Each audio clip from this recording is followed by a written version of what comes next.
When I was a student, you know, I found that people that came to talk, we had a lot of interesting people that came to Berkeley when I was there in the 70s. So Roberto Burley Marx came and spoke, and I remember Larry Halpern, people that had been done a lot of work in the 50s and 60s, and you know, were prominent at that time. And I always found that what I really got out of it the most was, I may not remember all their projects, but I do remember their stories. And so I'm just going to tell you my story because I think it's always useful to hear how people have kind of made their way and had a business and you know, organized their lives around landscape architecture in this case. Like you were saying, you know, I went to Berkeley in the 70s where we were very much oriented to social factors and Kevin Lynch and petting zoos and stuff like that. And then I went to Harvard in the early 80s where everything was much more about postmodernism and copying Michael Graves and things like that. And I got interested in, at that point, in work that was emerging, which was much more kind of in reaction to the 70s. It was, and Pete Walker was leading that charge, and it was really about thinking about the landscape as an object, and how would an object distinguish itself from the continuum, because the whole world is landscape. How do you see it as separate? So we spent time, and I spent time learning from him, and then later working for him all through the 80s, and actually the 90s too, thinking about systems and ways of creating space and objects that came out of the work of certain sculptors like Carl Andre and Don Judd and Robert Irwin, people that were generating work that was related to seriality and generating, you know, lines and grids and things that were very, had a certain neutrality to the landscape, but also really sort of registered in an interesting way at the same time. Think of Walter Diamaria and the Lightning Field. It's kind of like that. Or Richard Long, you know, those immense lines that he just walks back and forth. And so this was really the springboard for all the work that we did in the 80s, creating these more object type of landscapes. And I think for myself, as I grew up in the office and learned how to do working drawings and learned how to go to meetings and learn how to talk a little bit, I began to have ideas about where that vocabulary could lead. So this is, you know, actually work that I was doing in the office 10 years before I left. But it is a park where we brought some of these principles of minimal sculpture and ordering of land into objective planes in direct collision with natural systems, which we had never done before. It was not really part of our work at that time. So we started working on well, it's a project for Boeing, and they wanted to locate out in the suburbs, and they had bought an old racetrack.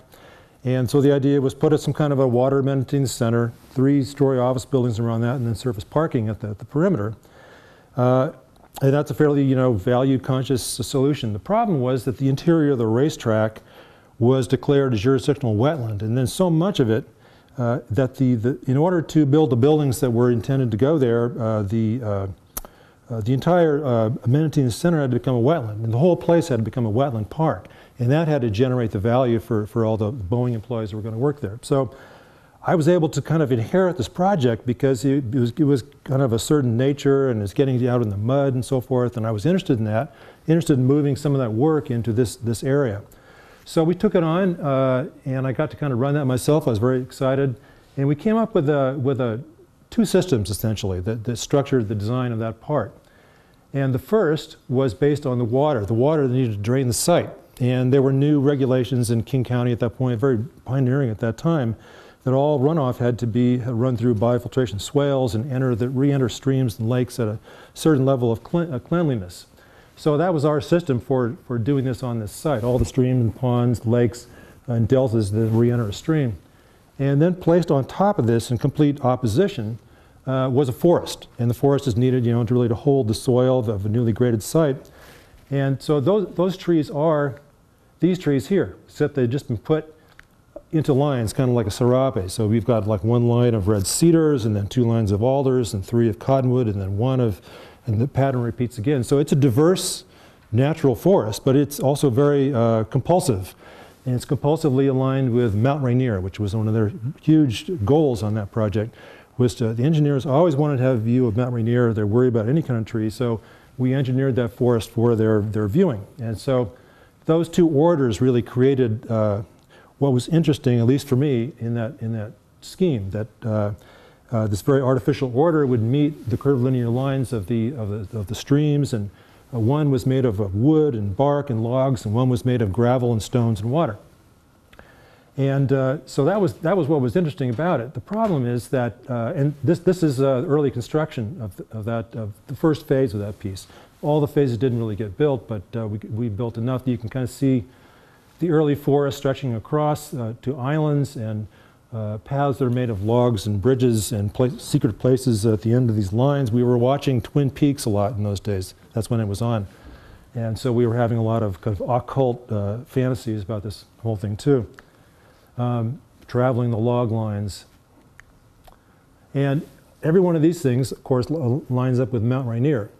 And that's what made it interesting, intellectually to us. But what we found when, maybe 6 months later, went out and, once you can kind of imagine the plantings and the various forms that we had very distinctly created were all just gone, and stuff was just migrating anywhere it wanted to go. So we had all this bulrush and taifa just basically creating their own shoreline based on what actually makes sense for the water that's in the soil. And it was sort of at that point that I realized, we really were designing the wrong thing. If the idea is to bring order to a landscape that's based on soil moisture and a certain type of vegetation in the presence of water, it's got to be done in a different way, because this is the reality here. That's the thing that's alive, and that's the thing really to work with and organize. So a little bit later, we worked with a team of interns for the whole summer on a similar project not far away. It was a big hayfield that was an old piece of Lake Washington, and it had been, as the lake had been dropped, it became a hayfield, and it was drained with a series of ditches, and it had also, the stream along here had been a way that they had moved logs from forests upriver down to Lake Washington. So the whole place had a history of really interesting kind of brutal use of wood and kind of not destroying the land, but using it in a way that was more common in the 19th century, really, in Seattle.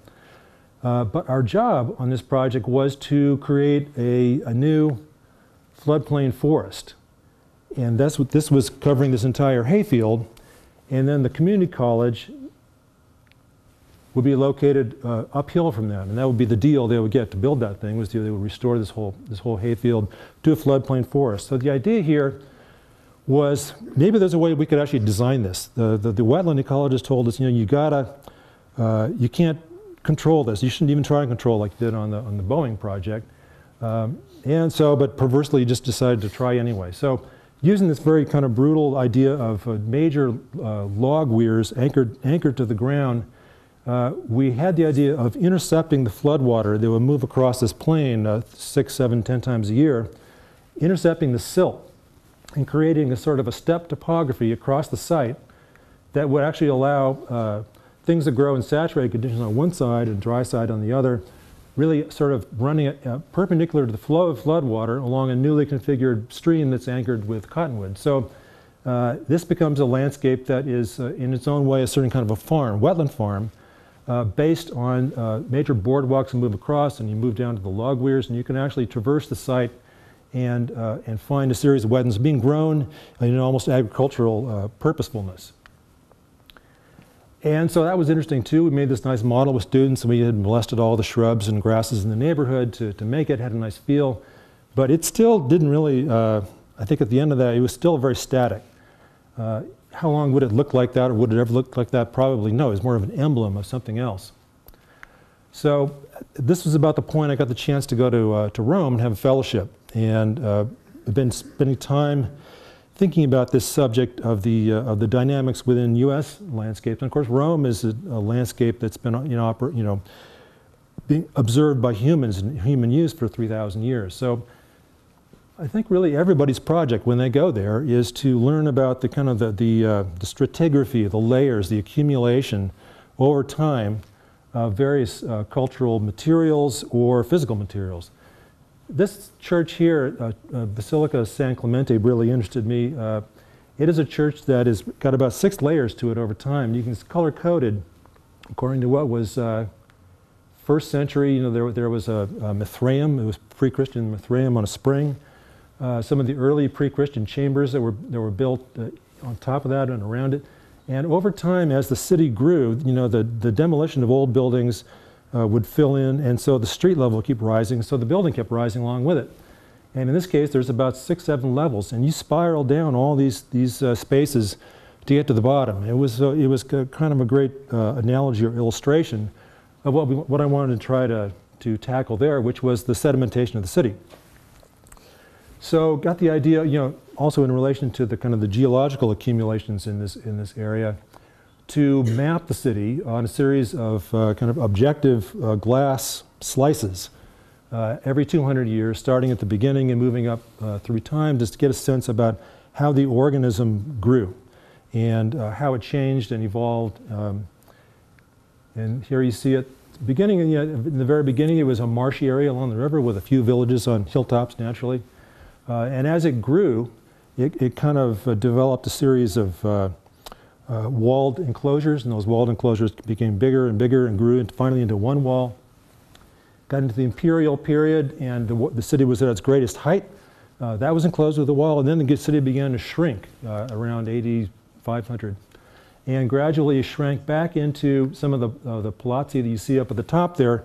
It's kind of like a series of shells on a crustacean. You know, they molt and they change, and so these structures that are like a shell tend to be less kind of pliable and useful over time. But the river persists, and some of the great piles of masonry would persist, like the Basilica Caracalla, the big black thing you see on the right, persisting all the way through, because it had so much possibility to be re-inhabited and reused. It had a lot of interesting parasitical uses for apartments and quarried for other buildings, and it became kind of a urban resource by another name. This is at the very top layer, looking down through all the streets that kind of exploded really in the beginning in the 19th century. So it kind of gave an understanding of a tendency to look at things less on the surface and take projects less for face value than what they might mean over time, and how we might be able to think about that and actually proposing a project. What were the significant things in this kind of course over time that's going to evolve. So we got a chance to do that on this project here, Fresh Gills landfill. This was the first thing I'm showing you that was actually from the TLS office that was, like you said, it started in my living room with an iMac and wearing a bathrobe. And somehow we convinced those guys that we had a team. We were teamed with Anu Mathur and Dilip Kunha, University of Pennsylvania, and a few other people, but we approached it on a very kind of geographic scale.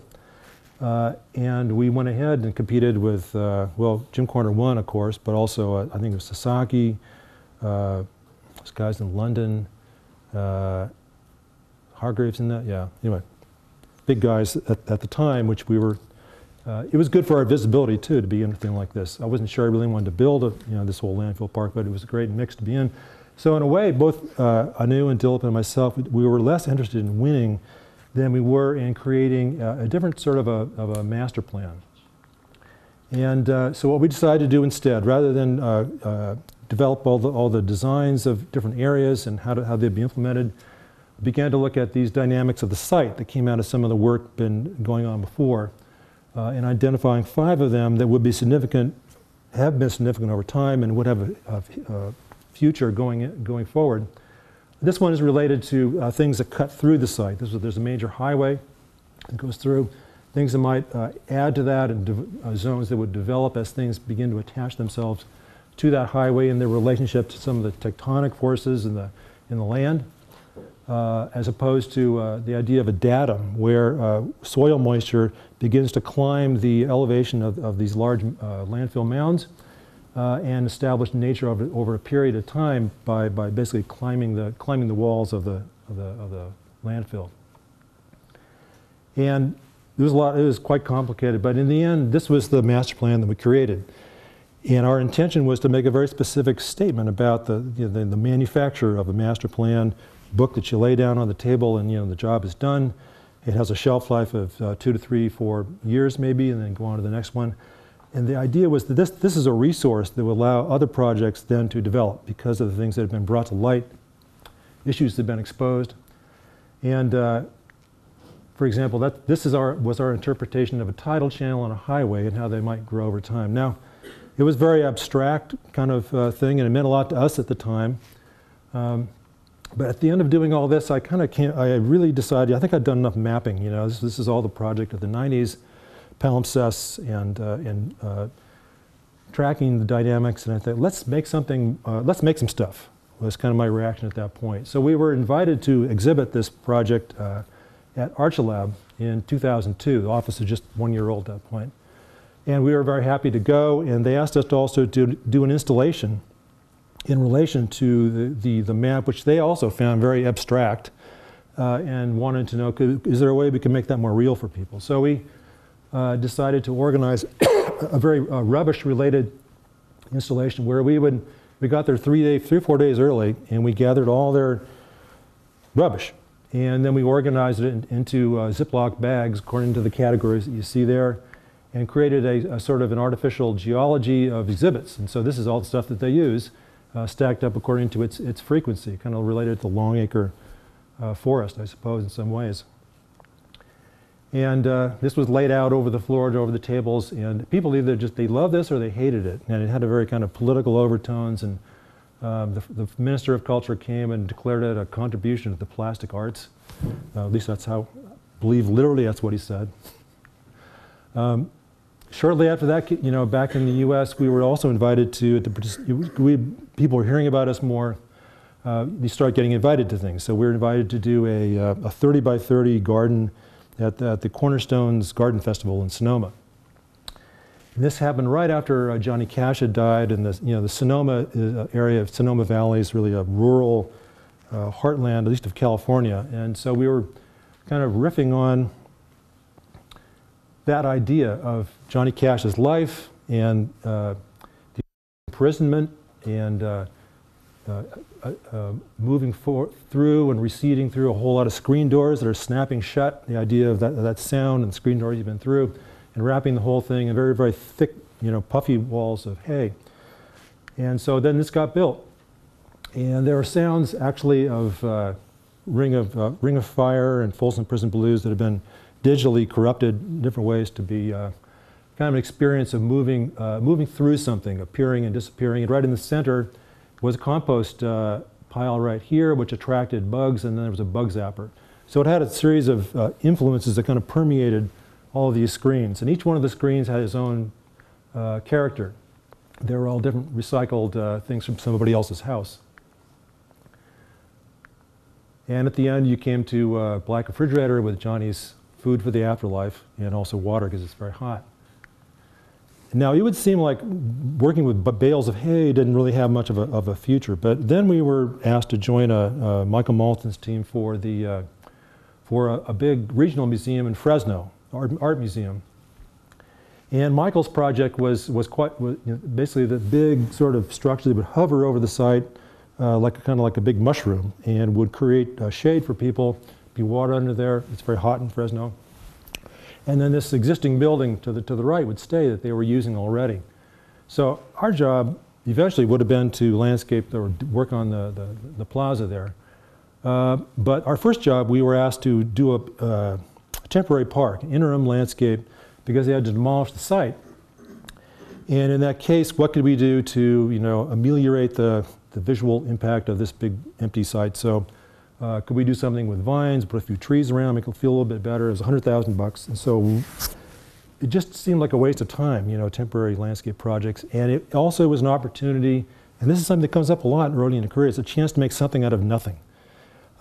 So what we proposed instead was, let's design a much bigger park, and let's use rented and donated materials, and we'll use donated labor, and we'll encompass the whole site, and we'll meet some of their programmatic needs. We'll create a big cooling chamber made out of scaffold and shipping containers with a cloud inside. And what they really need in these regional museums is a place for high school kids to go crazy. So you dump the kids off at the curb, and they have some place to let their energy go before they go inside and begin to violate all the exhibits. So this would work pretty well for that. And in the process, by shifting it to the left there, it opens up a temporary plaza that's the entry to the temporary museum. And of course, hay bales to organize the park, and sunflowers, some seed. And using scaffold, which was intended to be rented. Well, I actually learned it would be more expensive to rent it than just buy it for 5 years. But it's a signal of coming construction. It was something that would get people's attention and hopefully attract money to the campaign. Allows you to move out across the site. The cooling chamber with hopefully use of the interior of those containers for unusual exhibit conditions. The space leading into the main entry of the museum and suspended hay bales. I mean, a little bit of attempt at surrealism, I guess, and all this stuff to generate visibility for them and for us, actually, too, and for their campaign project. So we made this scheme, and then they said, well, this is really nice, Tom, but we can't do that because once we take it out, everybody will be upset. So we don't want people to have to keep it. It's supposed to be temporary. So we didn't do this project. But luckily, we had this nice model, and then we got to show it at the Triennial at the Cooper Hewitt once we were invited. So you kind of make things for other purposes and other times in these periods of your career when you have open periods of time. You can work on your website. You can propose things, make something out of nothing. This is the job of the first 3-4 years of any new office, I think, that takes a critical view. The cloud. Finally, in 2003, we were asked to work on a kind of a juicy, real project. And it was through all these sort of weird other things we had done and exhibits we'd been in that guy that was a trustee at the local museum asked us to, if we could come and take a look at his swimming pool. He was going to build a swimming pool on a vineyard, the vineyard on the right here near in Napa Valley. And he had commissioned James Turrell to build a sky space in the middle of the pool, and he wanted to be able to dive underwater and then come up inside the sky space, and then you sit on benches and you look up at a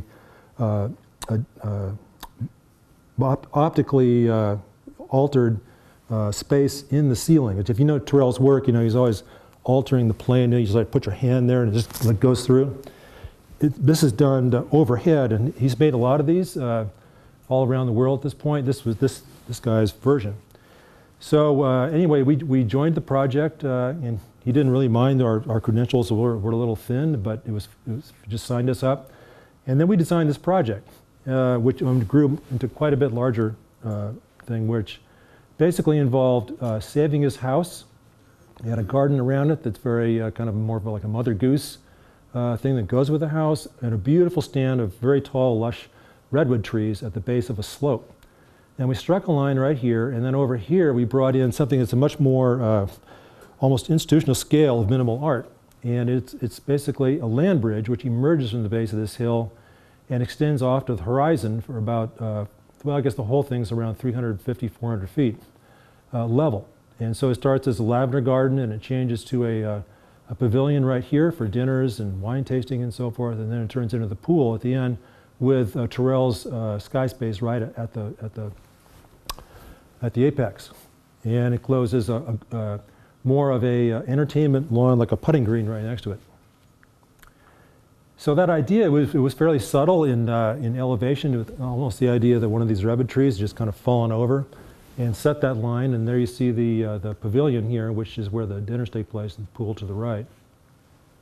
And that was an early model where we looked at actually bringing a road down and garage underneath. That became quite expensive. And this is the project that finally resulted, which is shown here under construction with the lavender garden extending on this kind of corrugated topography, the pavilion, and then the pool down here at the end with a sky space, all next to vineyard. And this is kind of sighting down the line, the single important datum that extended all the way through. And it kind of reorganized your experience there, reorganized the views, and It's become the kind of primo party spot in Napa Valley. I don't get invited to these parties, but some nice people do. This is the pool right after construction. There's a wet edge, so it just sits on a sort of a piece of glass. And then the lawn drops away to open to the chasm, to the view beyond. Looking back up that slope toward the forested hillside. Jim Jennings was the architect that joined us for this piece of the project, and he designed a beautiful, very intense little series of changing rooms and a kitchen. And then this plane became a secondary outcome of the project, where a second trail project was put right over the dining table. And so lights that are contained in these troughs then wash across this plane and do the same kind of optical deformation to this opening. And this is not how you're supposed to see it. You're supposed to see it only when it's after 3:30 or whatever, with a certain kind of light on. But I also liked it just in its own natural terms as well, that framing a piece of woods or sky. But this is it during the illumination period. And this is the way it rotates, over the course of 3.5 hours. So it's not quite as disco as that looks, but it does continually change the relationship of the color to the sky and the color of the sky, and finally to the blackness. And here, this was a drawing we made of coming in underwater into that sky space in the pool. And this was the actual real space that ended up being built. And this is that sky space in the pool with the same kind of rotation over time, with the LED lighting that's mounted behind that cove bench. So you really intended to spend a couple, 3 hours in there with a bottle of wine to get the full alteration of your senses, I think. We're looking at it as though it's just like a photograph. It's another one of these things you really have to enter the experience to really know it. But these were some of the details of that project. Very kind of rustic, sandstone and decomposed granite, perfect mirror in the vineyard. And this was the pool itself, with that kind of perverse box floating at the end. Normally you'd expect something there to really be something that speaks to people. It's kind of an offering, almost like that fountain of Latona at Versailles, to the horizon. But this one is it's perverse because it's completely interior.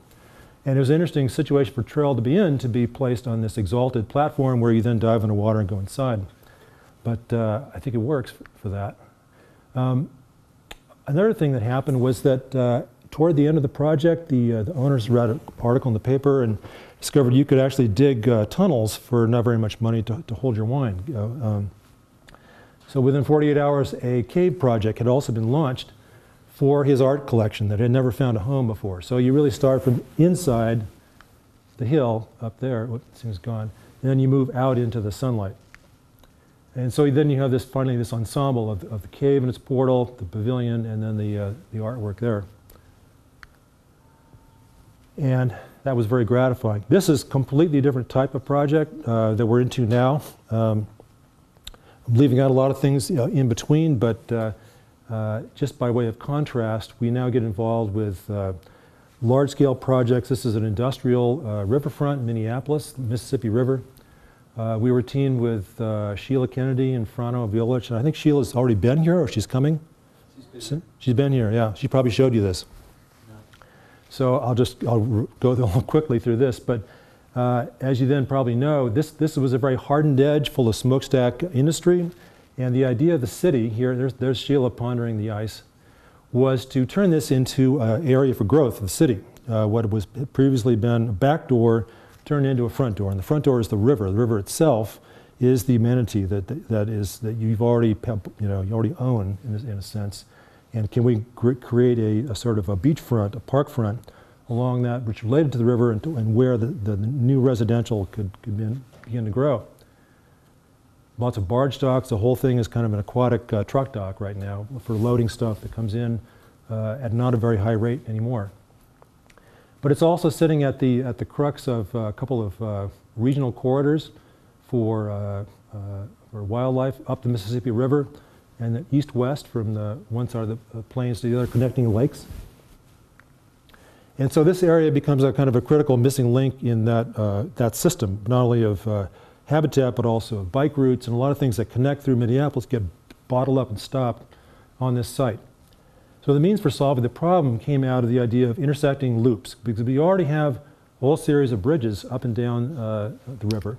We have certain opportunities here and there for spaces and parks that can be developed, but the key was how they'd be linked. And so we developed an idea that if you had a series of rubber bands which could intersect each other, and then they could be distributed all the way up and down the river, you could develop a series of rooms, each one connecting to the next as the area grew, and as you exploited every open space opportunity, and then they would intersect with other loops that work their way inland from there.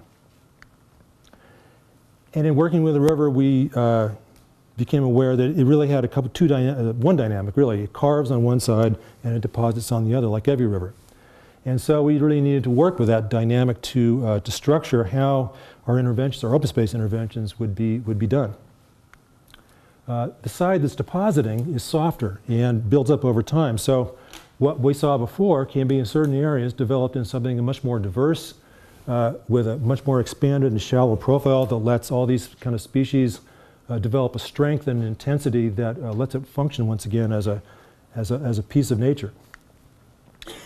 This is the barge port that's been transformed into a regional park using those methods of placing new fill that comes out of the barge spoils that are constantly dredged out of the river, both to generate a new oxbow, recreate an oxbow at the top, and then a series of more kind of bin-like landscapes and park rooms that can be used all the way up and down this shoreline, and then to generate value in a kind of strung out way for all the land behind, which is currently not very high value. So this is the idea all the way around, is to create a vehicle for growth, and it doesn't have to be for residential. It could be for office or commercial, or it could even be for light industrial. It's not really trying to dictate that. And the character of some of these natural spaces that do develop, that would really resonate, I think, with people in Minneapolis who are attuned to the forest and their bikes and the trails, and it's one of the biggest biking places in the country. Some of the design of the wetland using resistant pieces on the front on the back, which then collect the deposits as they move downstream and gradually build up a series of islands within that oxbow. Making your way through there on a kayak in a still industrial place in some ways. These power lines are never going away. We're going to use a lot of the debris that comes out of the ground. And on the carving side of the river, we either accentuate the bluffs which exist, or in some places cut terrace ravines into the side of the land to allow people to get access to the river by 88 percentages, and allowing the water upstream to flow and be clean as it reaches the Mississippi. So we're generating clefts in the land like this, with open space in between, and a series of bluffs which then connect along there like this. This is in the winter with the annual Loppet race connecting downtown. And probably the first piece to go will be this park, which is on a former lumber yard. And what we're doing in this piece, which is actually in the depositing area, is resurrecting an island which used to be there. And what happened was when they built the lumber yard and things were changing rapidly in the turn of the century, somebody basically pushed the island back to the mainland to create a big flat space for the lumber yard, and then brought barges in there. So as we're reversing that, we basically brought the island back out, which is no small task, believe me, with the Corps and the DNR, but it's actually going to happen, and then create a back channel with a beach so that people can actually interact with the water, cleaner water, and be able to have this is the place where you really launch yourself onto the river in boats and kayaks, and kids can safely have an experience right there close to downtown. Some of the model shots of that. The grading is the key here. There's a sort of a graphic nature to the topo that we're trying to create through gabion walls and so forth. And this isn't going to happen. Too bad. This was a barge that was anchored to the shore with a swimming pool. Anyway, a lot of people are trying this. It won't be us.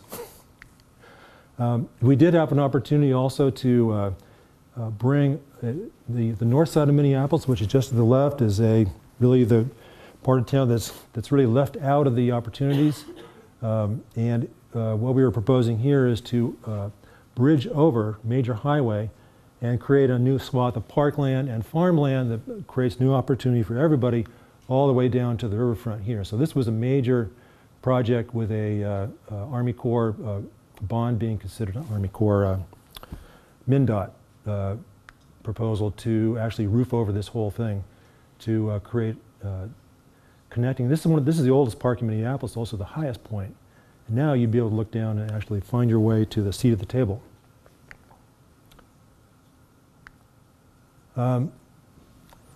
This is a project that I worked on with Michael Malton, I guess 2 years ago now, while we were in the middle of Minneapolis. The second to last project, so bear with me. This is St. Petersburg, Florida, and in a lot of ways it is, Tampa is really kind of the live wire of the two cities, and St. Petersburg is more of a, kind of a bedroom community. It's a place where people retire. It has a lot of nice restaurants, but they were searching for an alternative, a replacement for this pier that they have, which originally had been, the railroad had come out, and then it was replaced by a kind of a Mediterranean villa in the 20s, and that fell apart because it's sitting in salt water. Now this piece from the 70s, inverted pyramid, has also deteriorated to the point it's got to be replaced. So they held an international competition to replace that and to be essentially the thing that the blimp will fly over when they have the Super Bowl in Tampa, the kind of the identity, the icon of the city. So Michael and I both early on thought it really needed to have more of an amphibious nature and a little less of a kind of a single line diagram. So we were both generating diagrams about loops, about something that were partly on water, partly on land, and could begin to encompass different things that could add up to more of an experience in terms of parkland as well as icon. And this is Michael's sketch. He was thinking about this figure 8, something to get out on the water. And so the two ideas really merged into this plan here, where we are able to use former parking lots as parkland and then begin to loop and spiral out onto the water to create kind of the crowning icon out over the water, which is really about getting people to the water, getting up above the water and encircling water that can then become an artificial reef, as well as all the various connections it can make on land. So anyway, that's the basic idea. This is the view from the blimp, and I think what's nice about this, it's not trying to contain any t-shirt shops or rubber alligators or candles or anything. And none of that was working. It's very hard to lease, hard to maintain, and this is just a piece of art, just a piece of experience. You can have a wedding there if you want, but it's not really what it's all about. And then the landscape there is so flat that any minor variation really changes your relationship to the water. So we did subtle grading of plus or minus 3, 4, 5 feet to create certain uplands and lowlands where we can increase the diversity, number of tide pools and wetlands and mangroves, so that the park really had a kind of a more well-rounded experience for people. But at the end of the day, it's about getting out to this thing at the end, and what the hell is that thing? So I always like things where you don't know exactly what they are, and you really want to find out. If it don't have a name, if it's not easily describable, it's got to be better in my mind because it provokes everyone's curiosity. Marina right inside that loop that allows people, they needed people, like fishermen would come in here and go out on little boats and so forth, but the part that turned me on the most was the reef that we would recreate on top of using the piles from the old pier to string new media that would connect across kind of a Kate Wharf type scheme, using primarily oysters and seagrass, that's kind of the two foundations of the bay ecology, to grow a reef where some of the fish and other species that used to live here can be maintained artificially inside of this big circle, ellipse, that is maintaining a calmer area within the waves. And that's the basic food pyramid of Tampa Bay, beginning with the oysters and the seagrass. Once those are established, then there's food for the next species working their way up to turtles and mammals and birds. And we got in big trouble for this image because that's not really accurate.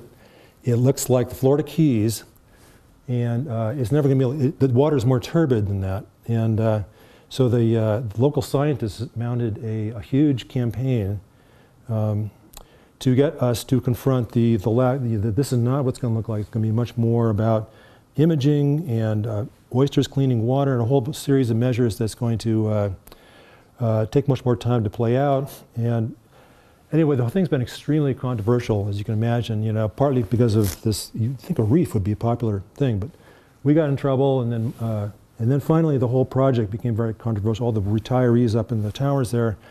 And last August, it was put on the ballot and it was defeated. So unfortunately, this will never happen. But on to the next one. But every time we're working on water now, I'm looking for ways to get this reef thing going. Last project I'll show you is probably the most important thing we've done. Started in Birmingham, Alabama, about 2005, actually. And this is a project I just sort of talked my way into. If they'd held a competition, we probably would have lost to somebody that always wins competitions. But I had just been at an NEA event, and I met a guy named Bill Gilchrist, and he invited me to come to town and take a look. And they weren't really exposed to the larger design culture of the US, and they liked me, and so we just talked our way into doing a master plan for a park here. And the reason for the park is that it is to bridge two areas of the city. South Side District, which is primarily a university, and labs and housing generated from that. A lot of abandoned warehouses from the time that this used to be a steel producing city. And there were a lot of sidings and warehouses and things related to steel that connected to the mill, the furnaces, which have been demolished off in the distance. So this is kind of a DMZ that exists, and that's our site. And the idea was to knit these things back together, both lengthwise along a park corridor that would extend from both historic furnace sites, and then in the other direction, connecting the university with the downtown. And this is the park that resulted. And in some interesting ways, it actually did accomplish that. The downtown is up here, and UAB is right here, University of Alabama, and all of these warehouses right here, these 4 blocks right here are now a downtown minor league ballpark. And there is now a hotel and 5 levels of residential above it here. And there's another major mixed-use project of a civic nature going in here together with this existing steam plant. And the whole area is filling in so rapidly that this sort of the thing that people at ULI would always want you to do, which is to convert the value of open space to something that makes people's lives better, their community better, grows the community, and helps their downtowns work better. A lot of the ideas about the park have to do with topography and water. These were early diagrams of how water would flow from one end to the other and collect a larger watershed within that district and use it for storage to irrigate the lawn that they need. We developed ideas about how they could situate 4 or 5 different events all at one time. It's a party town. It's all about beer and crawfish and music, and it'll go on for 2 days. That's the biggest one. But there are many other events they have there too, and so we tried to create enough venues through open space that all those things could really happen. And we tried to get people up onto a berm which is next to the rail. Let me show you a better diagram of the essential strategy topographically was to cut on the south side and move that material to the north side to create a range of little hills next to the rail, which is elevated 12 feet, 15 feet above the ground, and allow people to connect, to experience that rail, to honor it, and rather than leaving archives around old rail cars and archaeological bits, was to make the thing real for people. So this was the design that finally resulted, where you see essentially what I'm calling the rail trail, which makes its way along this series of knolls and creates essentially a very long linear loop, which people use on I never imagined how much it would be used by people walking and running in loops, but everybody wants to do this. And they want to do it around space trails that are going up and down and having varied experiences. There's never been such a upsurge of physical activity in the city before. And in the process, we were able to form an amphitheater here where they have, this piece by KVA did not get built, but they are still using it for all their festivals, music festivals, movies they show here. This is a major entry from the university in the hospital district. And it's really the main, the open space plaza, which is the front door, the doormat to the whole park. And then we designed and built this pavilion here where you can get some shade, it's hot, and a series of boxcars that hold that up, which provide storage and bathrooms. It's a fairly modest structure, but it's really, and it's enough of a train shed that there's a base of operations. And then the landform plays out through here with this reservoir really situated at the top. And it is drained by streams and ponds that make their way through here, cleaning the water as it goes, and exiting back to the stream right over there. And so the water really begins at this piece of the rail trail that bridges across the lake, getting oxygen and dropping into the lake as you move by the kind of key point of the rail switching. All the streets coming from the south are expressed in boardwalks, which either climb up to the rail trail or bridge across, spanning between them.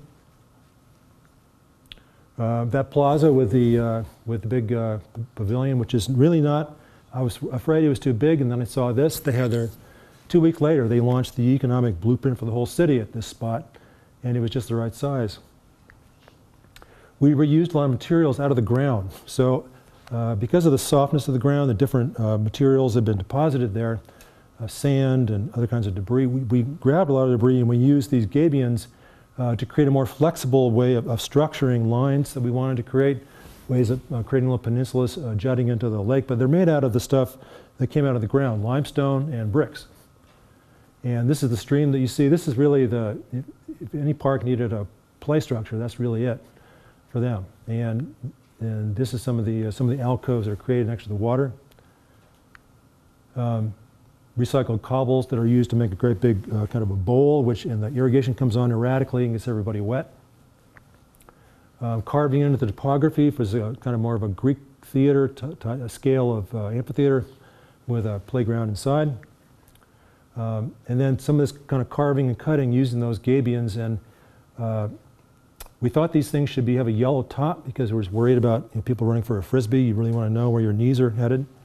This was an urban farm over here, but they kind of bailed out, didn't want to maintain it, so then it became herbs, and that was really too many herbs for anybody. So now it's kind of a mix, but it's still quite fragrant. At the end of the project, there had been no art. Art had been defeated in various places. It's too modern, too weird.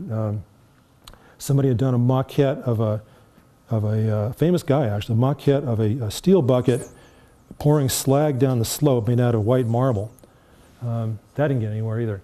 So finally we took a shot at it and said, what about a vehicle which could connect the park to places off-site? And there's a right-of-way that connects all the way through here, and it could bring them down to this National Historic Site down here, or it could loop through the city. So we got the idea for this thing, which is basically a tractor pull, kind of like a hayride, except it is made of a flexible framework of pipes and various fabrics, and it's enclosed to keep out the insects. It serves ice cream, and it's got a great big swamp fan at the end to keep you cool. After I presented this, I was asked to never bring back any project remotely resembling this ever again. So this didn't happen either. But this did, and it does connect very nicely, and the thing is everybody's already moving, which I didn't understand until the thing opened, is that nobody needs or really wants to go slow. They want to move fast. Here we're terracing the slope to create VIP seating for the big crawfish boil performance at this end of the park. Movies in the amphitheater bowl. And for a city that doesn't have a regional element, they don't have a river, they don't have a bay, like many people do, but they do have these train tracks. We were able to make this sort of a train front park, and that's really their amenity. And we were able to step back and create a ground for their downtown that they never had before. So suddenly there is actually a manufactured water element that uses the rail as situates that and grounds it to the city. This is looking down at the end of the reservoir toward the existing iconic steam plant downtown to the left. and the waterfront that they have now recovered. Thank you.